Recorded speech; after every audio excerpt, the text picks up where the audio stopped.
Bonjour, moi c'est Alix Bernado, j'habite à l'île de la Réunion, j'ai 37 ans et je suis quand même originaire de Montpellier et je vis à l'île de la Réunion depuis 13 ans.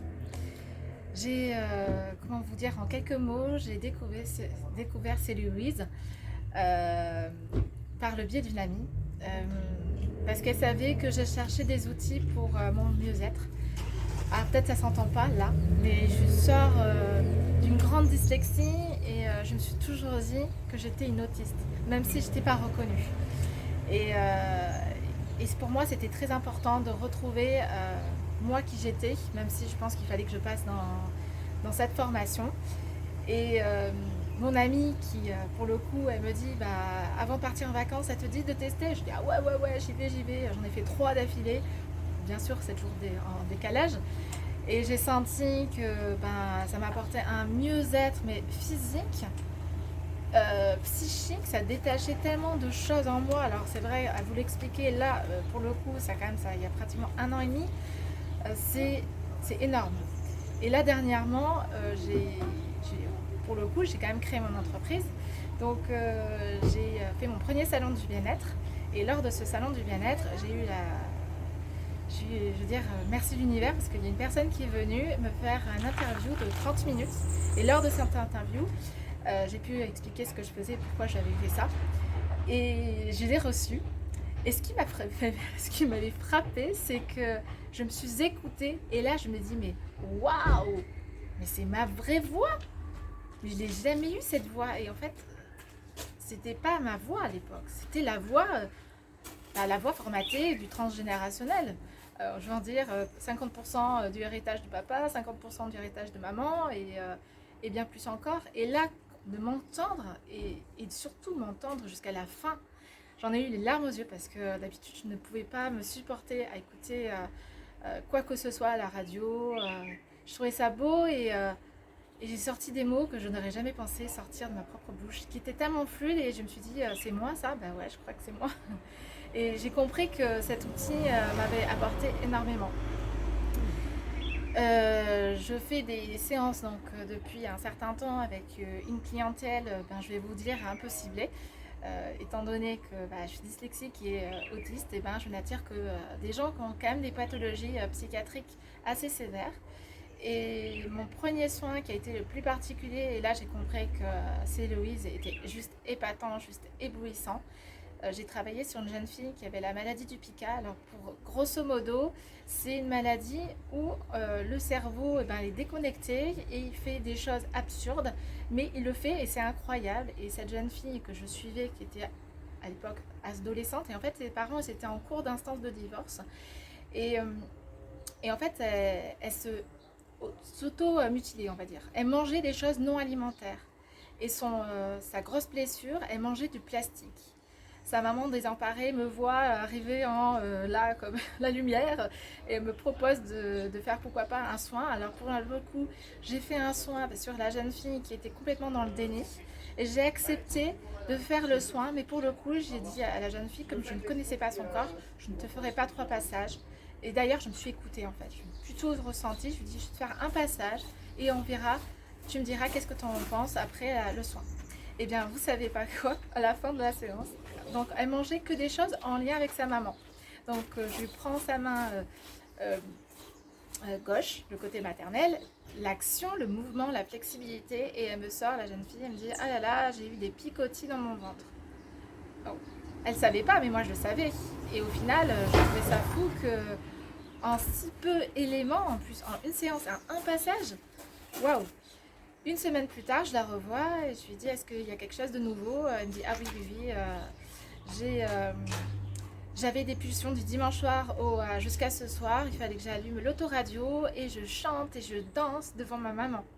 Et la maman qui me disait je pleurais tous les soirs parce que ma fille, elle était limite dans la dépression. Elle aurait pu passer un cap. Et heureusement, finalement, je suis arrivée là et elle a accepté aussi, parce que bon, même si elle était dans les dénis, je pense au fond d'elle, elle voulait quand même changer. C'est ça aussi, c'est au fait de reprendre le pouvoir de guérison, et même si elle ne me l'a pas dit concrètement, elle a accepté. Une semaine plus tard, je n'allais pas refaire un soin, C'est juste que je suis allée leur faire un petit coucou et la jeune fille, elle est venue me faire un gros câlin. D'ailleurs, je ne l'ai même pas reconnue sur le coup. Et sa mère, toute joie, me dit oh, il n'y a pas de plastique, elle mange rien. Parce que, je vais vous dire, en 6 mois de temps, elle avait mangé quand même un piano, un synthé. Alors, un piano synthé, et en fait, elle le cassait, elle le pilait, et elle se mangeait des paillettes de plastique. Elle a mangé également même une imprimante qui était en lien avec sa maman, et également la télécommande de la télévision. Et en même pas 2 séances, et je vais vous dire, je suis même pas allée complètement parce qu'en fait je me suis écoutée, parce que voilà, le corps il peut être extraordinaire, mais il peut me dépasser. Et je suis très contente que la maman ait eu confiance en moi pour que j'aide à lui faire ce soin-là. Et j'en ai d'autres, et le petit dernier, bon allez, je vous le dis, hein, parce que celui-là il est aussi trop top. C'est une connaissance qui a 40 ans et qui, le jour de sa naissance, elle a eu un AVC. Et depuis ce jour, en fait, tout le côté gauche, elle est atrophiée. Donc la main, le pied, elle marche avec difficulté. Elle aussi, donc elle a décidé de recevoir. Et je lui fais une séance. Une semaine plus tard, elle m'appelle, elle me dit, il faut que je te dise quelque chose. Tu sais, je porte un bracelet aimanté. En fait, ce bracelet me permet de garder l'équilibre. Si je ne l'ai pas, je pars à gauche, je pars à droite. Et quand je conduis, limite, je peux avoir un accident. Et ce bracelet, il est tombé par lui-même. Je n'ai pas pu le remettre parce que ma main, elle est trophiée, c'est pas possible. Et depuis ce jour, elle s'est fait confiance. Elle a descendu les escaliers et ça fait une semaine qu'elle marche sans son aimant en une séance. Donc voilà, donc si je devais dire à tous ceux qui m'écoutent, déjà merci de m'avoir écouté. J'ai envie de dire qu'il n'y a pas de limite. Faites-vous confiance. Et quand je vois, je reste une praticienne qui a fait dans l'écoute, dans la bienveillance. J'ai vraiment été dans cette douceur, dans cet amour inconditionnel, parce que c'est ça aussi, c'est d'être dans le partage, l'amour inconditionnel. C'est parce que comme je fais le soin, c'est comme si je voyais un bébé devant moi. Ce n'est plus un adulte que je vois.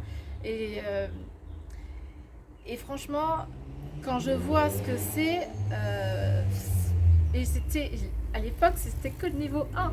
C'est que le niveau 1.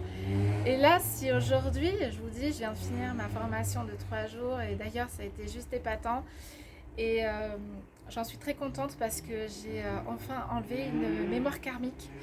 Je suis des séances de tout ce qui est périnatalité, et la sophrologue, je lui disais, tu sais, j'ai l'impression au fond de ma gorge, il y a quelqu'un qui rit.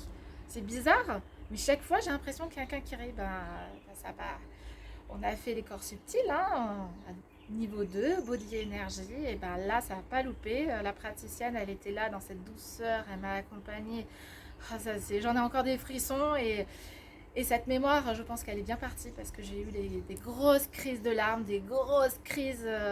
Et en fait, c'était côté paternel, et je savais que c'était côté paternel. Et enfin, on l'a libéré, et je me sens enfin, je n'ai plus ce poids que je portais, parce que finalement, dans le transgénérationnel, on porte toujours une part de quelqu'un. Et j'ai envie de dire, ça suffit, hein. Maintenant j'ai 37 ans, j'ai envie d'être moi, et je veux me retrouver moi. Je suis Alix, et moi je vais enfin vivre pour moi. Je ne suis pas, je veux pas réitérer le fardeau. Passons et levons en fait le voile, et vivons pleinement.